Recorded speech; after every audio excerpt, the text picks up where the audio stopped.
Assalamualaikum warahmatullahi wabarakatuh. Shalom, Om Swastiastu, Namo Buddhaya. Salam kebajikan, salam sejahtera bagi kita semua.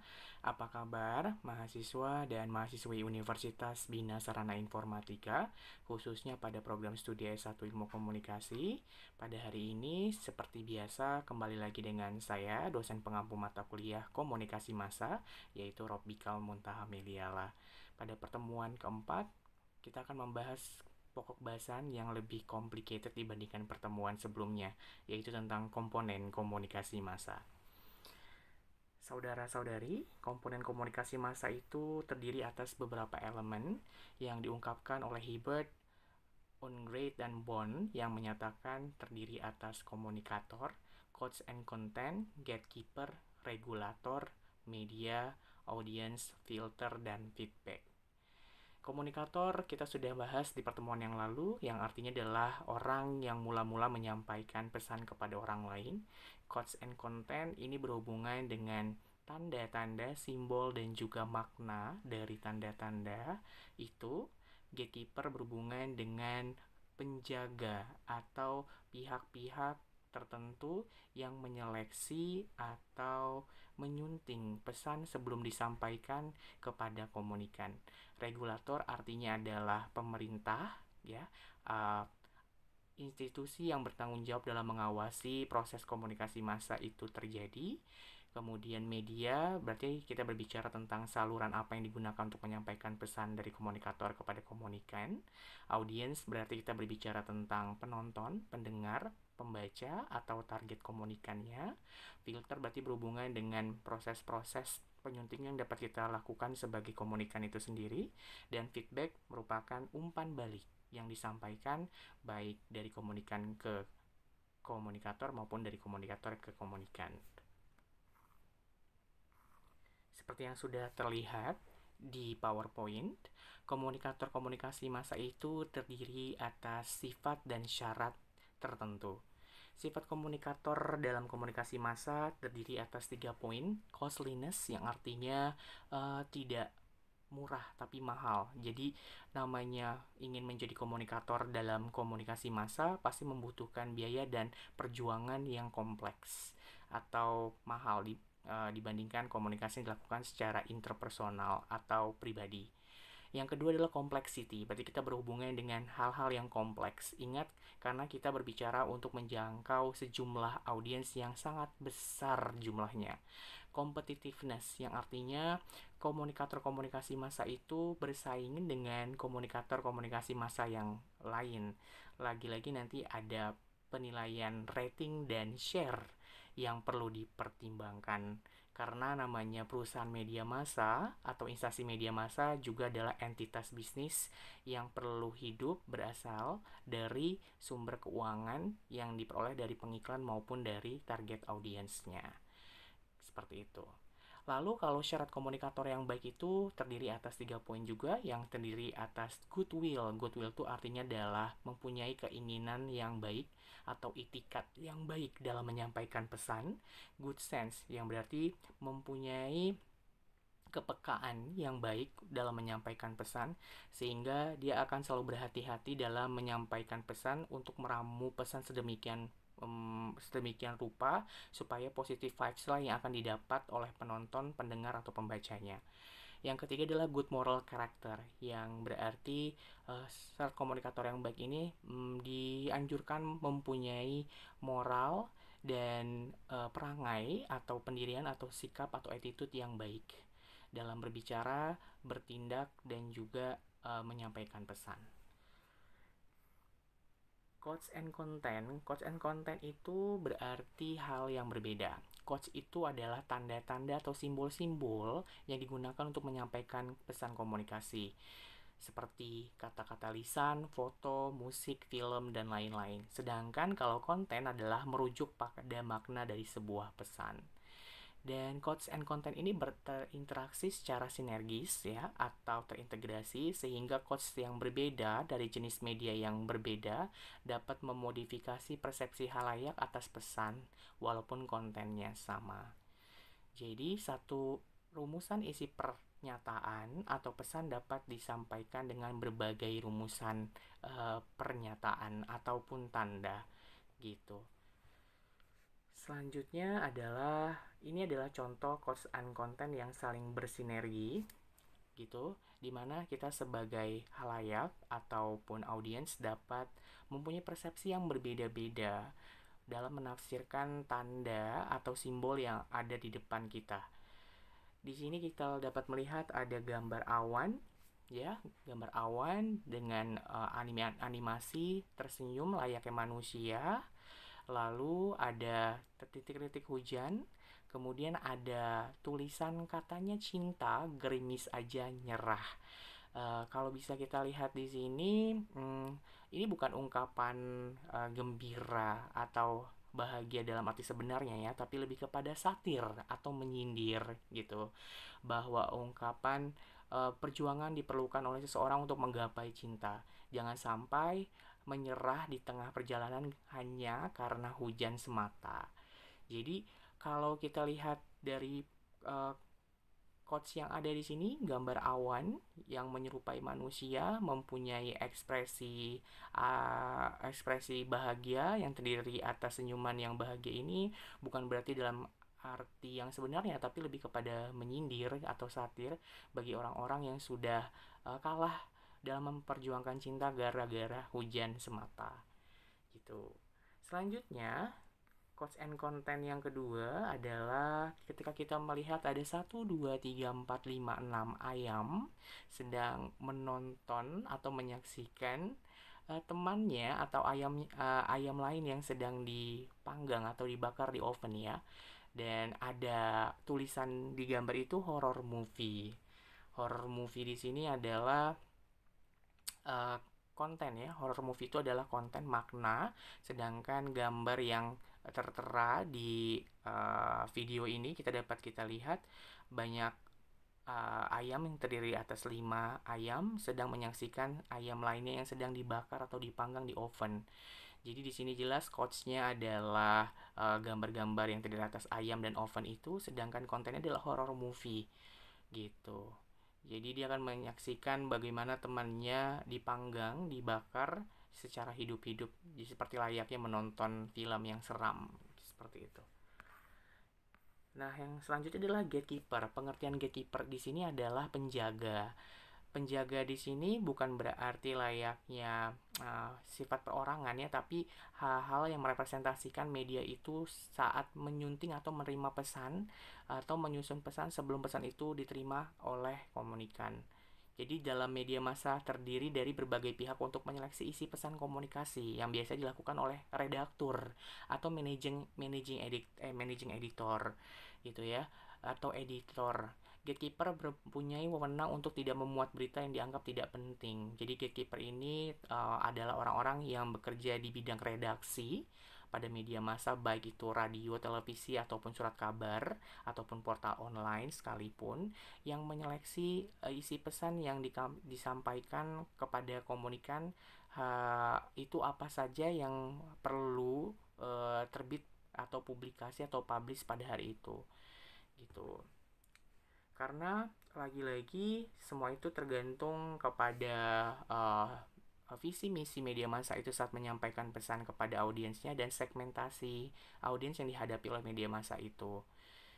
Jangan sampai pesan yang disampaikan nanti tidak memberikan efek positif kepada perkembangan media massa itu sendiri dan juga kepada halayak. Kemudian regulator. Regulator itu artinya adalah pihak-pihak yang membuat regulasi. Berarti kita berhubungan dengan pemerintah di sini. Pemerintah mempunyai kewajiban dan mempunyai wewenang untuk membuat regulasi untuk mengawasi peredaran komunikasi massa yang disampaikan oleh media massa. Nah, regulator ini sendiri kalau di Indonesia dapat kita lihat seperti adanya KPI, Komisi Penyiaran Indonesia, yang merupakan lembaga independen yang bertugas mengawasi lulus atau tidaknya sensor sebuah film atau menyeleksi program-program yang layak tayang di media massa mainstream televisi.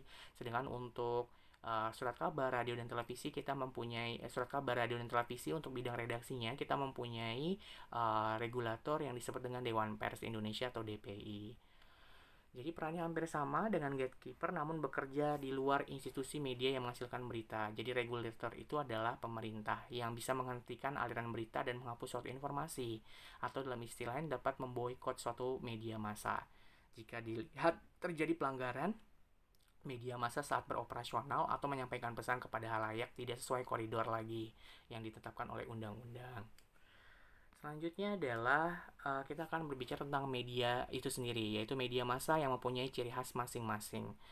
Jadi, media massa itu sendiri terdiri atas ada media cetak dan media elektronik. Kalau media massa mempunyai bentuk seperti surat kabar, majalah tabloid, dan lain-lain, sedangkan media elektronik ada TV, radio siaran, film, dan internet atau portal online.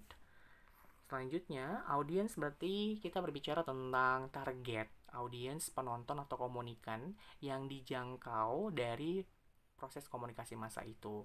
Karakteristiknya seperti yang sudah kita bahas di pertemuan 1, terdiri atas jumlah yang sangat besar, kemudian terdiri atas individu-individu yang memiliki pengalaman yang sama dan terpengaruh oleh hubungan sosial dan interpersonal yang sama. Audiens bersifat heterogen, jadi bukan homogen, berbeda-beda latar belakang budaya, berbeda-beda keinginan dan motif, berbeda-beda tingkat pendidikan. Kemudian audiens bersifat anonim, yang artinya tidak saling mengenal antara satu audiens dengan audiens yang lain, dan audiens tersebar baik dalam konteks ruang maupun waktu. Jadi memungkinkan sekali bagi audiens yang tinggal di provinsi satu dengan provinsi yang lain mengasup atau mengkonsumsi asupan media massa yang sama di waktu yang sama. Seperti itu. Lalu kita akan berbicara kepada konteks filter. Filter itu artinya adalah saringan atau penyaring. Penginderaan kita yang diciptakan Tuhan sebagai manusia itu bisa juga berfungsi sebagai filter semenjak dini, yang terdiri atas 3 elemen, ada filter kultural, filter psychological, dan filter physical. Physical kultural itu adalah filter dari nilai-nilai budaya yang tertanam dan sudah kita hayati sejak kecil. Sebagai contoh, sebagai warga negara Indonesia, kita erat sekali dengan tata krama dan kajian sopan santun budaya timur. Jadi ketika kita sedang menyaksikan film yang berisi suatu adegan bagaimana sepasang kekasih dapat hidup satu rumah tanpa bawa ikatan pernikahan, ini akan menjadi hal-hal yang bertentangan atau kontradiktif dengan kultural atau budaya yang kita anut. Nah, psychological ini adalah filter yang berhubungan dengan bagaimana kapasitas psikologi kita dalam mempersepsi isi pesan media massa. Contohnya acara Smackdown yang dapat ditonton oleh anak-anak dan mempengaruhi pikiran anak-anak untuk menganggap bahwa itu adalah tayangan yang sebenarnya, padahal itu adalah acting semata yang sebenarnya bukan kekerasan yang ditunjukkan dalam arti sesungguhnya. Maka dari itu, filternya digunakan untuk dapat lebih berhati-hati dalam menyeleksi, selektif memilih dan memilah pesan media massa sesuai dengan kajian psikologi, kekuatan psikologikal yang kita punya, gitu. Nah, yang ketiga adalah filter yang bersifat fisikal, yang berarti berhubungan dengan aspek fisik yang kita punya, dimulai dari mata, telinga, hidung, kemudian indera peraba atau kulit, indera pengecap, lidah, dan juga organ tubuh yang lain. Semakin sehat kita saat mengkonsumsi media, kemampuan kita dalam berpikir kritis itu juga semakin tinggi dibandingkan dengan kemampuan kita saat sedang sakit dan saat mengkonsumsi isi media massa. Bisa saja itu menjadi miscommunication dan misunderstanding karena kemampuan jiwa raga kita dan akal budi kita tidak berjalan sempurna karena kita sedang sakit. Itu. Nah, ini juga dibagi atas kondisi internal, yaitu kondisi tubuh kita dan panca indera kita, dan juga kondisi eksternal di mana kita sedang mengkonsumsi isi media massa itu. gitu ya, lingkungan kita di mana saat mengkonsumsi isi media massa itu.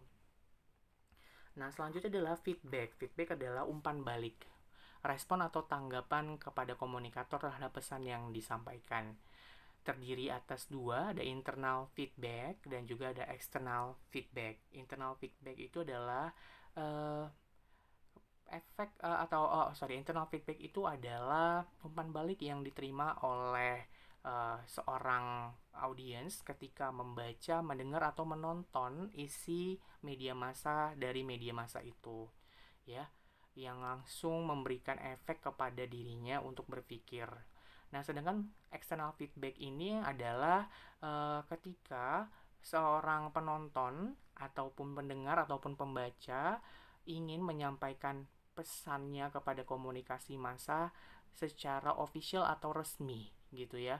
Bisa berupa representative feedback gitu yang dilakukan melalui pengajuan surat pembaca ataupun menghubungi bidang redaksi media massa tersebut, atau indirect feedback yang artinya adalah feedback itu diberikan secara tidak langsung dengan berafiliasi pada komunitas atau kelompok tertentu. Delay feedback yang artinya adalah umpan balik yang tertunda karena berbagai alasan gitu ya, di delay dulu, ditunda sebelum memberikan feedbacknya secara eksternal karena ada proses perenungan dan juga mungkin ada proses gangguan lain. uh, Kemudian kumulatif feedback itu adalah feedback yang sifatnya kumulatif atau total, yang disampaikan oleh seorang atau sekelompok orang yang menjadi penonton, pendengar atau pembaca isi media massa tersebut dalam jangka waktu tertentu saat mengkonsumsi media massa. Kemudian institutionalized feedback ini merupakan feedback yang disampaikan secara institusional dari seorang audiens kepada pihak komunikator media massa. Entah itu merasakan rasa bahagia, salut, ataupun merasa keberatan atas berita ataupun informasi yang disampaikan karena berhubungan dengan pencemaran nama baik atau hal-hal pidata lainnya.